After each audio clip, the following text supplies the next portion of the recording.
Good morning, everyone. Now we are doing the second unit of quantum mechanics.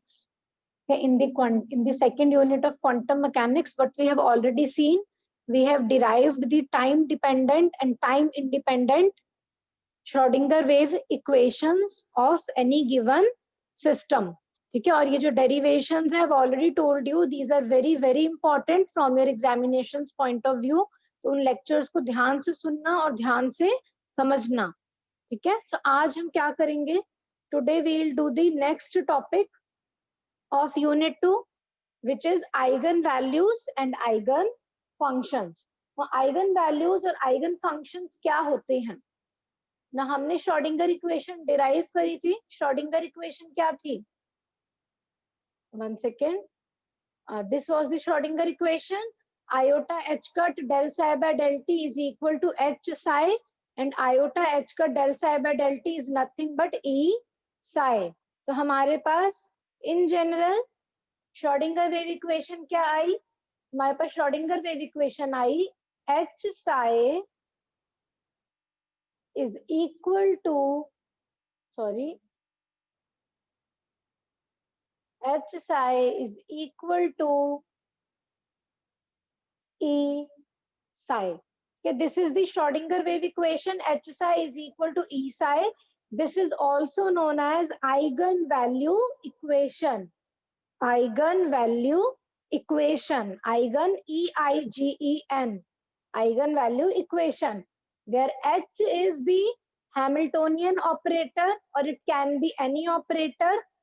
ठीक है, H is the Hamiltonian operator, E is the eigen value, and psi is known as the eigen function. ठीक है, हम ये पढ़ रहे हैं ना, eigen values और eigen functions क्या होते हैं. श्रोडिंगर वेव इक्वेशन ये होती है हमारे पास. इस इक्वेशन को eigen value इक्वेशन भी कहते हैं, जिसमें psi हमारा ऑपरेटर है, H हमारा ऑपरेटर है, psi हमारा आइगन फंक्शन है, और E जो है आइगन वैल्यूज है. तो हैमिल्टोनियन ऑपरेटर को जब हम किसी वेव फंक्शन, किसी आइगन फंक्शन पर अप्लाई करते हैं, तो हमें क्या मिलता है? We get the eigen values of the total energy of the system. ठीक है, so Schrodinger equation it can have many solutions, पर सबका सिग्निफिकेंस नहीं होता. किनका सिग्निफिकेंस होता है? ओनली दो solutions have significance only for certain values of energies, which are called the eigen values of the system, and the eigen functions corresponding to these values of energies, or the energies gives the corresponding values of eigen function psi, and they are known as eigen functions. ठीक है, तो clear है eigen values और eigen functions क्या होते हैं. इनकी definitions आ जाती हैं एग्जाम में, बहुत ज्यादा डिटेल में करने की जरूरत नहीं है, पर तुम लोगों को ये कॉन्सेप्ट क्लियर होने चाहिए कि ये होता क्या है. तो H psi is equal to E psi is the eigen value equation, where H is the operator, psi is the eigen function, E is the energy eigen values. जब हैमिल्टोनियन ऑपरेटर एक्ट करेगा eigen function पे, it will give the energy eigen values. हम इसको use करके H psi is equal to E psi, इसको use करके आगे जो हमारा ये सेकंड यूनिट है, इसमें हमें क्या पढ़ना है कि श्रोडिंगर वेव इक्वेशंस क्या होती हैं, और बाकी जो चीजें हैं, आइगन वैल्यू क्या होता है, आइगन फंक्शन क्या होता है, नॉर्मलाइज्ड वेव फंक्शन क्या होता है, इसका फिजिकल सिग्निफिकेंस क्या है, ऑपरेटर क्या होता है, ये सारी चीजें हम सेकंड यूनिट में पढ़ेंगे. फिर थर्ड यूनिट में हम इसका एप्लीकेशन करेंगे. हम किसी भी सिस्टम को यूज करके उसमें श्रोडिंगर वेव इक्वेशंस का यूज करके वेव फंक्शंस निकालेंगे, आइगन वैल्यूज निकालेंगे. तो वहां पर ये सारी जो तुम्हारी डेफिनेशंस है एकदम क्लियर हो जाएंगी. अभी जो है तुम्हें बस बेसिक आइडिया लेना है कि ये होते क्या है, ताकि जब आगे एप्लीकेशंस करें तो तुम्हें कोई दिक्कत ना आए. ठीक है, तो ये आइगन वैल्यूज हो गए. Now what is next? Next is the physical significance of the wave function. ये important है examination point of view से. एग्जाम में क्वेश्चन आ जाता है, what is the physical significance of wave function. Now wave function क्या है? Psi है, and this psi is nothing but the solution of the Schrodinger equation, which is iota h का del psi by del t is equal to h psi. ये एक differential equation है. ठीक है, यहाँ पर हमारे पास फर्स्ट ऑर्डर डिफरेंशिएशन है with respect to time, H में हमारे पास सेकेंड ऑर्डर डिफरेंशिएशन भी है विद रिस्पेक्ट टू एक्स या with respect to spatial coordinates. तो जब हम इस डिफरेंशियल इक्वेशन को सॉल्व करेंगे तो हमारे पास क्या आएगा, Sai, and this psi is the wave function or the eigenfunction, and this is the solution of the Schrodinger's equation। ये हमने पहले भी बोला था कि psi का फिजिकल सिग्निफिकेंस क्या है, psi की वैल्यू जब हम निकालेंगे वेव इक्वेशन से, श्रोडिंगर वेव इक्वेशन से, तो psi का magnitude with in the wave packet जिस रीजन में ज्यादा होगा वहां पर पार्टिकल के प्रेजेंट होने की प्रोबेबिलिटी ज्यादा होगी, और साई जो है जिस रीजन में इसकी वैल्यू कम होगी वहां पर पार्टिकल के प्रेजेंट होने की प्रोबेबिलिटी भी कम होगी। ये हम पहले से बोलते आ रहे हैं जब हमने वेव फंक्शन का इंट्रोडक्शन किया था। ठीक है, so one information which is already been given about the wave function is that its magnitude is more in the regions where the particle is more likely to be present and small elsewhere। ठीक है, जहां पे इसकी value ज्यादा है, magnitude ज्यादा है, magnitude जहां पे इसका मैग्नीट्यूड ज्यादा है, मैग्नीट्यूड मतलब मॉड साई, जहां पर इसका मैग्नीट्यूड ज्यादा है वहां पर पार्टिकल की प्रेजेंट होने की प्रोबेबिलिटी ज्यादा है, जहां मैग्नीट्यूड कम है वहां पार्टिकल के प्रेजेंट होने की प्रोबेबिलिटी भी कम है। तो साई क्या हुआ फिर, तो वैल्यू ऑफ साई, अगर हम साई की वैल्यू निकालेंगे किसी भी पॉइंट पे, तो it can be taken as the measure of the probability of finding the particle at that point. तो साई हमें क्या दे रहा है, साई हमें एक्चुअली प्रोबेबिलिटी दे रहा है पार्टिकल की उस जगह पे प्रेजेंट होने की। अगर साई की वैल्यू 1 है, प्रोबेबिलिटी की मैक्सिमम वैल्यू क्या होती है 1, मिनिमम होती है 0। तो अगर साई की वैल्यू 1 है मतलब पार्टिकल वहां पर प्रेजेंट होगा ही होगा, और अगर इसकी वैल्यू 0 है तो मतलब वहां पार्टिकल प्रेजेंट नहीं है। ठीक है, तो साई इन रिटर्न, अब ये साई की वैल्यू हमें नहीं पता पर ये एक मेजर है प्रोबेबिलिटी का, और प्रोबेबिलिटी का हमें पता है इसकी मिनिमम वैल्यू 0 होती है, मैक्सिमम वैल्यू 1 होती है। तो अगर हम ये वैल्यू निकाल लें तो हमें पता चल जाएगा पार्टिकल के प्रेजेंट होने की प्रोबेबिलिटी क्या है एट दैट पॉइंट। ठीक है, तो समझ में आया, मैं ब्रीफली एक बार फिर से बता रही हूँ। फिजिकल सिग्निफिकेंस क्या कहता है वेव फंक्शन का, वेव फंक्शन क्या है, श्रोडिंगर वेव इक्वेशन को जब हम सॉल्व करेंगे तो हमें वेव फंक्शन मिलेगा। वेव फंक्शन का वैल्यू या वेव फंक्शन का मैग्नीट्यूड जिस रीजन में ज्यादा है वहां पर पार्टिकल के प्रेजेंट होने की प्रोबेबिलिटी भी ज्यादा है। साई का मैग्नीट्यूड जिस रीजन में कम है वहां पर पार्टिकल के प्रेजेंट होने की प्रोबेबिलिटी भी कम है। ये हम आगे थर्ड यूनिट में एप्लीकेशन करेंगे, साई की वैल्यू देखेंगे और उससे पार्टिकल के प्रेजेंट होने की प्रोबेबिलिटी भी देखेंगे।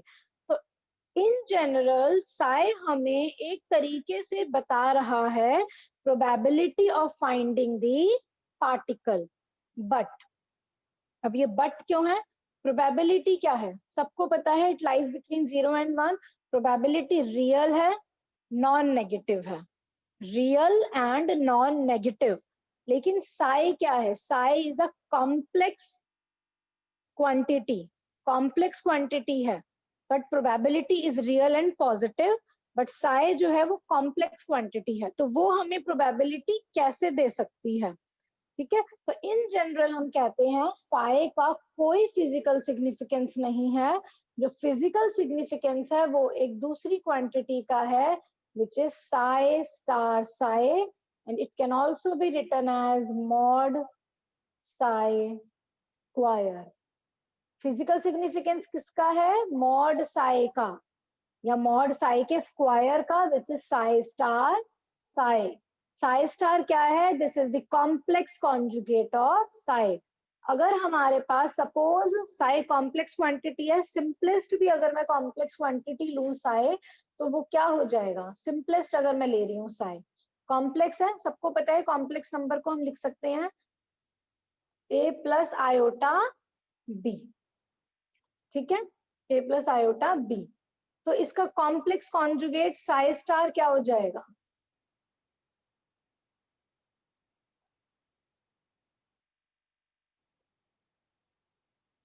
साई स्टार क्या होगा, ए माइनस iota b. ठीक है, तो what will be psi star psi? psi star psi क्या होगा जब हम इसको मल्टीप्लाई करेंगे? psi star psi हो जाएगा a square plus b square. ठीक है, a into A square minus iota A B plus iota A B cancel out होगा, आयोटा स्क्वायर -1 होता है, माइनस माइनस प्लस हो गया, तो साई स्टार हमारे पास आया A square plus B square, which can also be written as psi star psi को हम लिख सकते हैं मॉड साई स्क्वायर. ये सब अपनी कॉपी में या अपनी बुक में जहाँ पे पढ़ रहे हो जरूर लिखना. तो हमने क्या किया,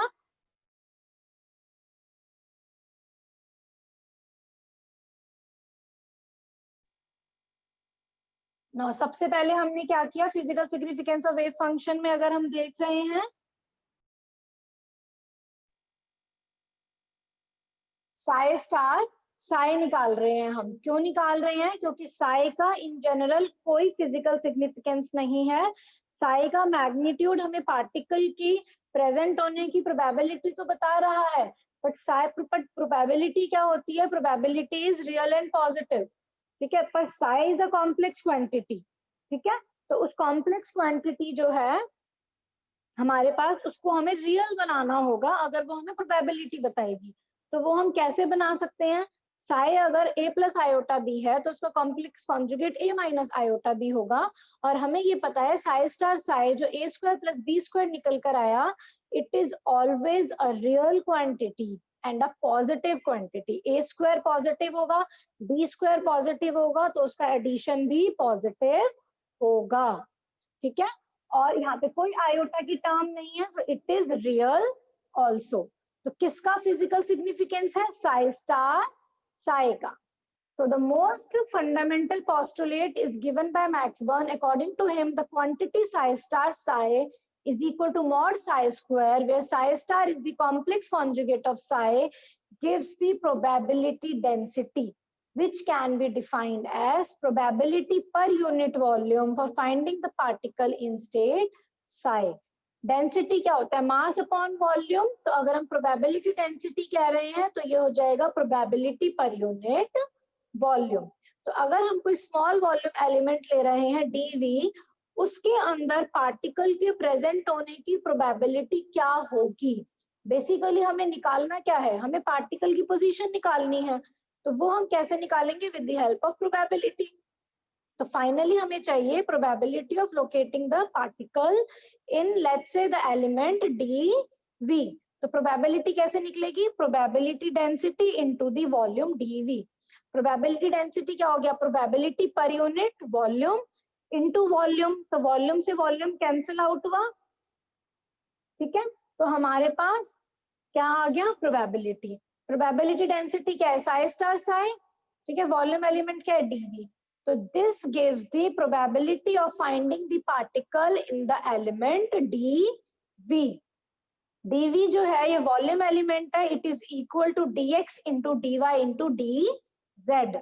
लेकिन अगर हमें वन डायमेंशनल मोशन है पार्टिकल का, वहां पर प्रोबेबिलिटी कैसे निकालेंगे? वहां पे dv जो है वो रिप्लेस हो जाएगा बाय dx. तो probability of finding the particle over a distance dx will be p into dx, where p is psi star psi into dx. तो यहां से हमें मिल गई probability of finding the particle, और यहाँ पर ये जो probability density थी वन डायमेंशन में, ये हो जाएगी probability per unit distance. ठीक है, so this is the physical significance of wave function, which is very important from your exam point of view. Exam में जब आता है फिजिकल सिग्निफिकेंस बताओ वेव फंक्शन का, तो कैसे बताओगे? एक बार इसको ध्यान से सुनना. कैसे लिखोगे?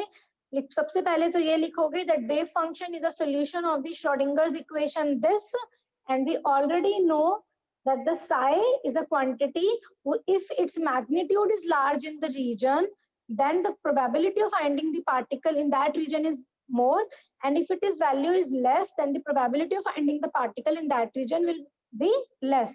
So in general, value of psi can be taken as the measure of probability of finding the particle at that point. But psi is a complex quantity and probability is real and positive. So in general, psi has no physical significance. Its physical significance basically lies in the quantity psi star psi equal to mod psi square. फिर ये लिखना psi, if psi is a plus iota b, then its complex conjugate psi star becomes a minus iota b. So psi star psi is equal to a square plus b square.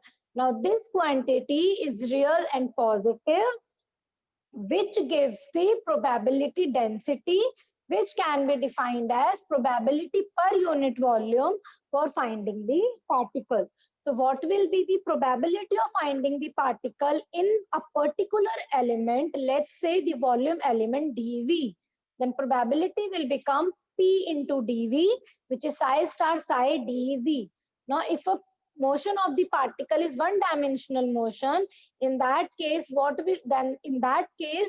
probability of finding the particle over a distance dx will be equal to P into dx equal to psi star psi dx.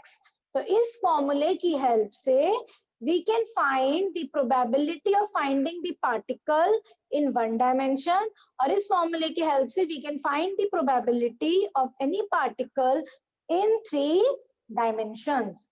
ठीक है, जो अभी मैंने बोला इसी तरीके से exam में लिखना है. Now the next topic is normalization of wave functions. Normalization of wave functions. इसको कैसे निकालेंगे? Now, what is a normalized wave function? कोई भी वेव फंक्शन, सबसे पहले हमें एक सिस्टम गिवन है, उस सिस्टम का हमने श्रोडिंगर वेव इक्वेशन लिखा. जब हमने उसका श्रोडिंगर वेव इक्वेशन लिख दिया, उस डिफरेंशियल इक्वेशन को हमने सॉल्व किया. जब डिफरेंशियल इक्वेशन को सॉल्व किया तो हमें क्या मिला? वेव फंक्शन मिला. जो ये वेव फंक्शन जो हमें मिला, इसके बाद इस वेव फंक्शन को नॉर्मलाइज करना जरूरी है. ये चेक करना है जो वेव फंक्शन है वो नॉर्मलाइज्ड है या नहीं.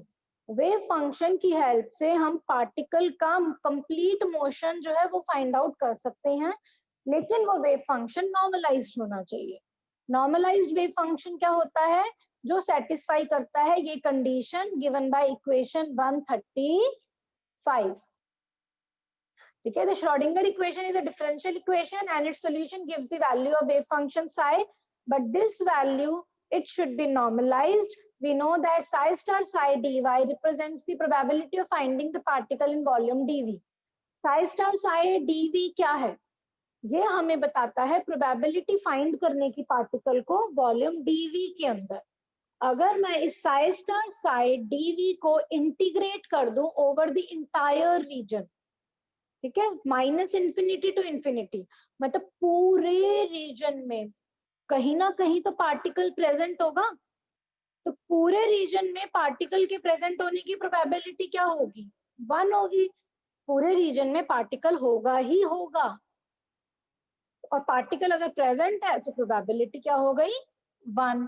तो इसको हम लिख सकते हैं, अगर psi star psi dv जो प्रोबेबिलिटी है पार्टिकल को फाइंड करने की dv वॉल्यूम के अंदर, अगर मैं उसको इंटीग्रेट कर दूं over the entire region, let's say from minus infinity to plus infinity, then that will obviously be 1. और ये अगर यहाँ पे dv की जगह dx है तो सिंगल इंटीग्रल होगा 1 डायमेंशन में.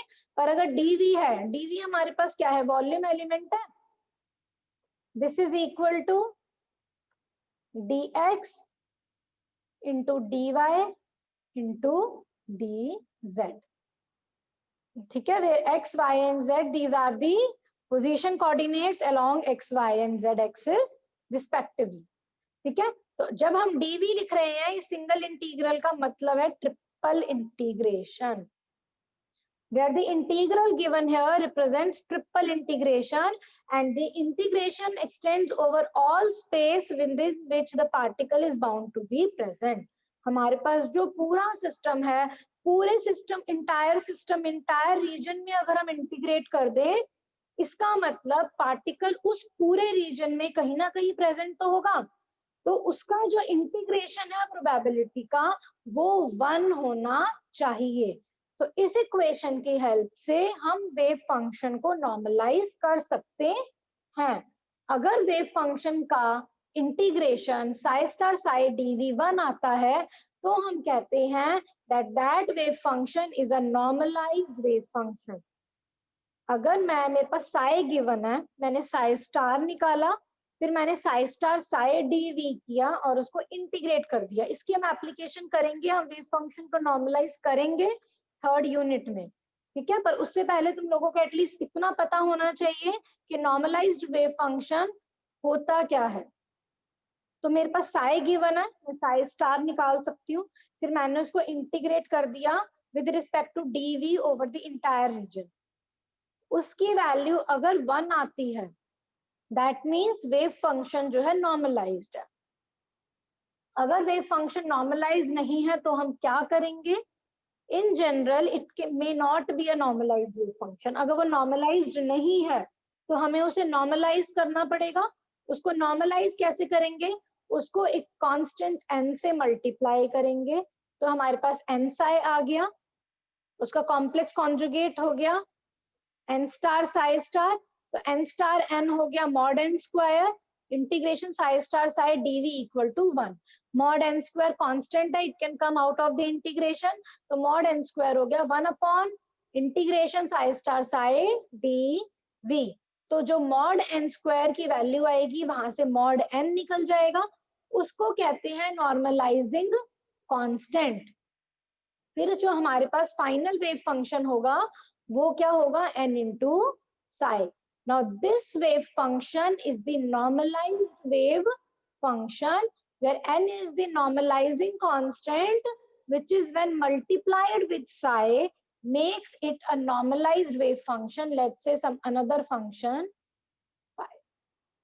ठीक है, तो ये होता है normalized wave function।